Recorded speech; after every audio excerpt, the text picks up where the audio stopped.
Bueno, en primer lugar agradecerle a la doctora Rafaela Floril que nos reciba aquí en su despacho y un poco preguntar por la situación que se está viviendo en la puerta del Centro de Justicia Penal, donde el señor Néstor Palacios comenzó ayer con una protesta pacífica, encadenándose y solicitando por un acercamiento de su hermano, Salazar, que está, creo, en la alcaldía de Melincue y con una acusación de violencia de género. Bueno, doctora, gracias por recibirnos, buen día, y si es que nos puede aclarar de lo mismo.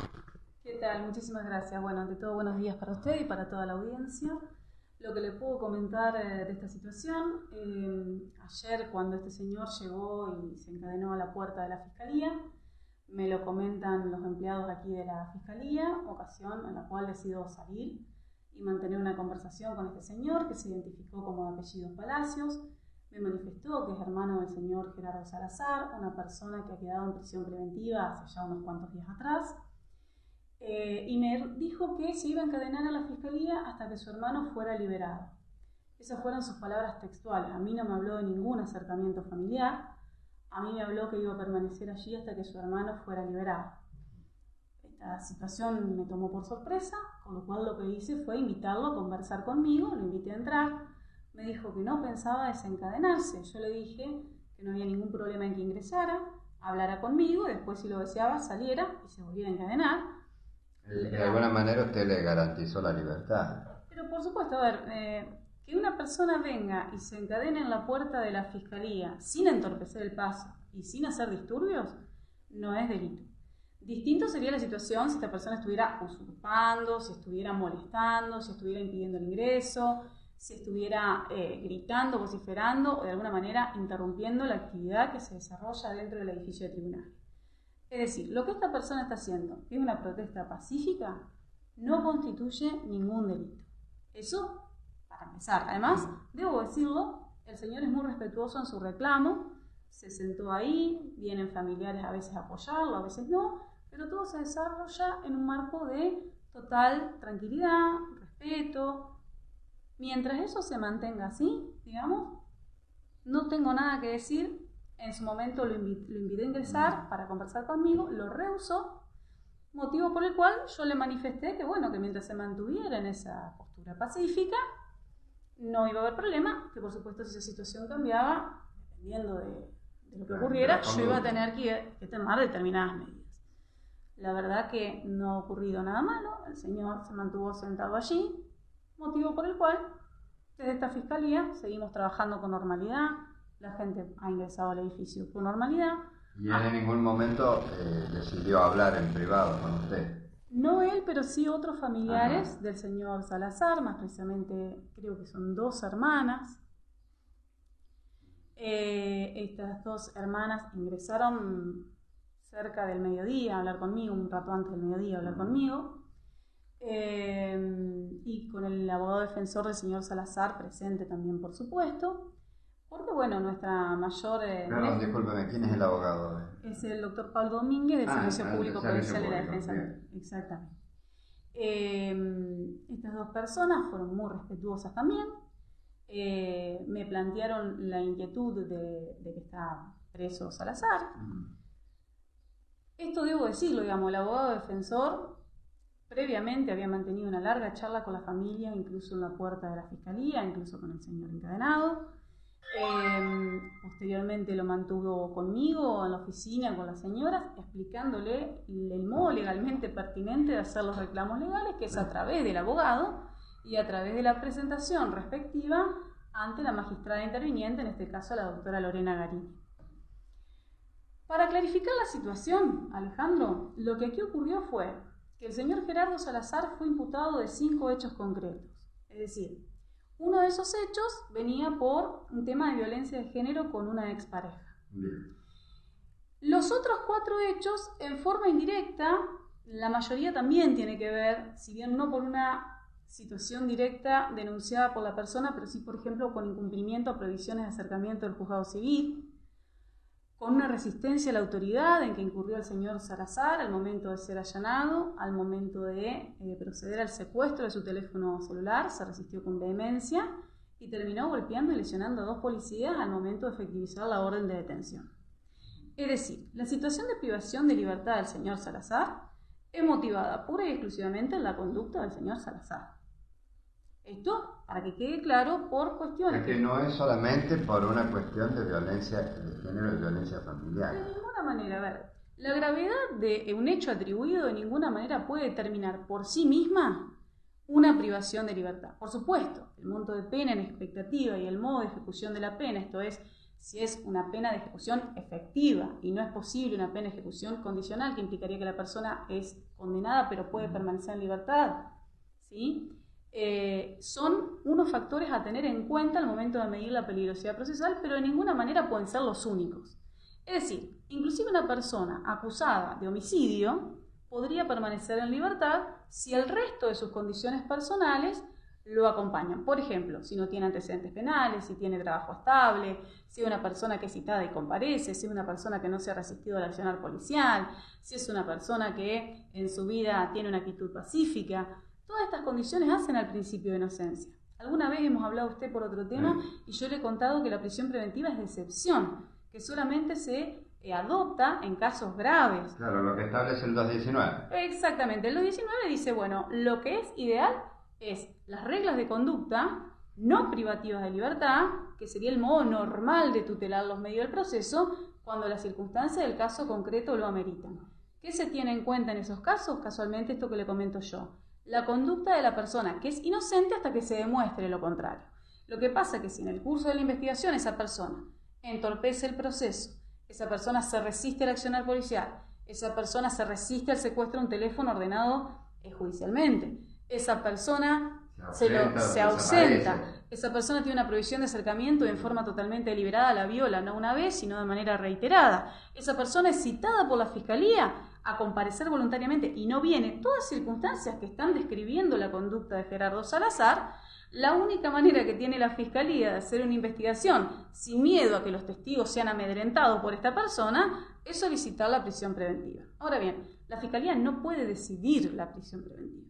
La Fiscalía la puede peticionar. Lo que sí la Fiscalía tiene la facultad de hacer es detener durante 72 horas a una persona, dentro de las cuales, que son prorrogables en forma excepcional por 24 horas más, es decir, un total de 96 horas, de manera excepcional. Entonces, lo que puede hacer la Fiscalía es detener y dentro de esas 72 o 96 horas tiene que imputar un hecho y si pretende la aplicación de una prisión preventiva, tiene que pedirle al magistrado interviniente, en este caso la doctora Garini, que evalúe las circunstancias de riesgos procesales que uno le está exponiendo a través de evidencias concretas y fehacientes para que determine la jueza si corresponde o no corresponde aplicar la máxima medida de coerción, que siempre debe ser con mucha cautela, establecido o no. En este caso concreto, la Fiscalía solicitó la prisión preventiva ordinaria sin plazo del señor Salazar. La defensa postuló su libertad con reglas de conducta, esto del artículo 219 que estábamos hablando, considerando que podía el señor Salazar mantenerse en libertad. Yo no compartí ese criterio y evidentemente la magistrada tampoco. Como consecuencia de ello, el señor Salazar está en una legítima prisión preventiva, controlada y dispuesta judicialmente por la magistrada. Con un plazo determinado. Y con un plazo determinado. Es más, la magistrada le dijo al defensor que si él contaba con evidencias, eventualmente, por supuesto, que le permitieran conmover este escenario actual de peligrosidad procesal, lo autorizaba incluso a plantear antes del lapso temporal ordinario, que son 90 días, cualquier cuestión de libertad que él entendiera que resultara eventualmente procedente. Esta fue la resolución de la doctora Garini. Ignoro en lo personal si se interpuso o no se interpuso un recurso de apelación. La posibilidad legal está, o bien esa estrategia del abogado, a veces los abogados prefieren decir, bueno, reúno pruebas que me permiten conmover este escenario para poder tener más elementos para pedir la libertad de la persona, sobre todo cuando realmente la evidencia de la Fiscalía en relación a la conducta asumida por Salazar es contundente. En este caso, digamos, tenemos sobradas muestras de la peligrosidad procesal de esta persona, desde la lesión innecesaria a policías que estaban cumpliendo con una orden judicial, hasta el desacato deliberado de las diversas citaciones que le hemos efectuado para que comparezca de modo voluntario en otras causas, una causa de lesiones a un masculino. Entonces pensemos que la conducta violenta, no solo los hechos atribuidos, sino en la práctica, cuando uno desarrolla diligencias y medidas probatorias, es continua, reiterada, y la prisión preventiva está pero más que justificada. Sobre todo que la escala penal en expectativa que afronta hoy el señor Gerardo Salazar tiene un máximo de más de 14 años de prisión. Entonces, estamos hablando de temas muy delicados. Por supuesto, yo en el marco de la investigación y en resguardo de la persona víctima de estos actos... Perdóneme que le interrumpa. Sí. 14 años me dice usted en la reunión y suma de los... En la reunión y suma de estos 5 hechos. Por supuesto, nosotros para atribuir responsabilidad en una audiencia imputativa nos basta el grado de probabilidad, el cual se reúne a través de ciertas evidencias, que desde ya lo clarifico, no se trata solo de los dichos de la víctima. Están apoyadas en diversas evidencias que fueron mayormente colectadas al momento de la audiencia imputativa y que continuamos colectando hasta la actualidad. Esa es la situación del señor Gerardo Salazar. Ahora bien, vamos al motivo por el cual el señor Palacios, que es quien está en la puerta, dice que está encadenado. Dice, o por lo menos me lo manifestó afuera, a la prensa. Lo que él refirió a la prensa fue que lo que él quería era un acercamiento familiar. Bien, el acercamiento familiar está previsto en la ley 24660, que es la ley de ejecución privativa de la libertad, como una posibilidad que tiene la persona que está privada de libertad condenada de tener un efectivo contacto con su familia. Cuando la familia está en una situación de vulnerabilidad económica, es decir, que no tiene medios para poder acercarse al lugar donde la persona está privada de libertad, la ley prevé que, por supuesto, dependiendo de las posibilidades también del servicio penitenciario, sea el servicio penitenciario quien haga el traslado hasta la localidad donde está la familia. ¿Cómo se obtiene este beneficio? Planteándolo a través del abogado defensor. Esos son los medios legales con los que disponemos, señor Albornoz. En este caso, doctora Florit, si bien no hay todavía, no está una condena en primera instancia, está la prisión preventiva como usted describió, ¿existe la posibilidad de que el abogado pida y la magistrada lo evalúe y en su determinado momento lo considere y acepte, por ejemplo, que le cumpla la prisión preventiva aquí en la dependencia policial? A ver, vamos a hacer una clarificación. Una cosa es el traslado por el régimen de visitas a la familia, que se hace por determinadas horas y en un periodo de tiempo. Las comisarías no están autorizadas, en principio, a ser lugares de cumplimiento de prisiones preventivas. Por eso, en las comisarías normalmente lo que se cumple es el periodo de detención, salvo en alguna ocasión donde se acuerde alguna semidetención, es decir, una prisión nocturna con salidas laborales diurnas. Bueno, en ese caso sí, muchas veces la comisaría oficia el lugar de cumplimiento de la prisión preventiva.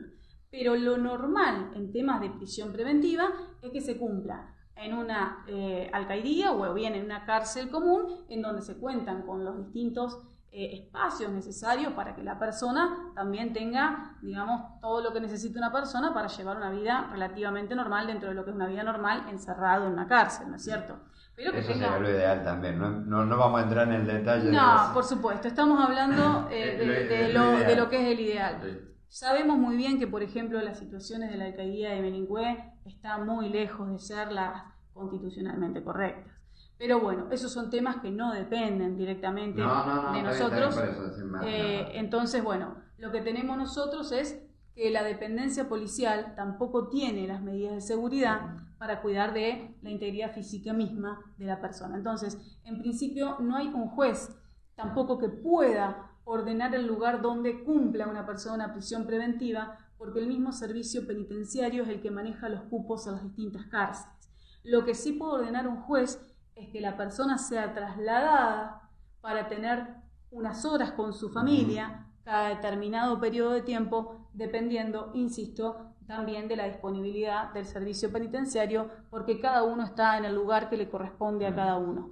La jueza puede ordenar este beneficio. Ahora bien, si bien se supone que deberá ser en un tiempo cercano o con una periodicidad determinada, esto también va a depender un poco de las posibilidades del servicio penitenciario, pero en este caso de la policía también, ¿no? Al estar en la alcaldía depende más de la policía. Sí, claro, en este caso estamos hablando de alcaldía de Melingüey y estamos hablando de que esto no es una cárcel, entonces no hay un servicio penitenciario concreto. Yo cuando hablo de servicio penitenciario me refiero a las cárceles y como está en alcaldía, por supuesto, eso depende de la policía.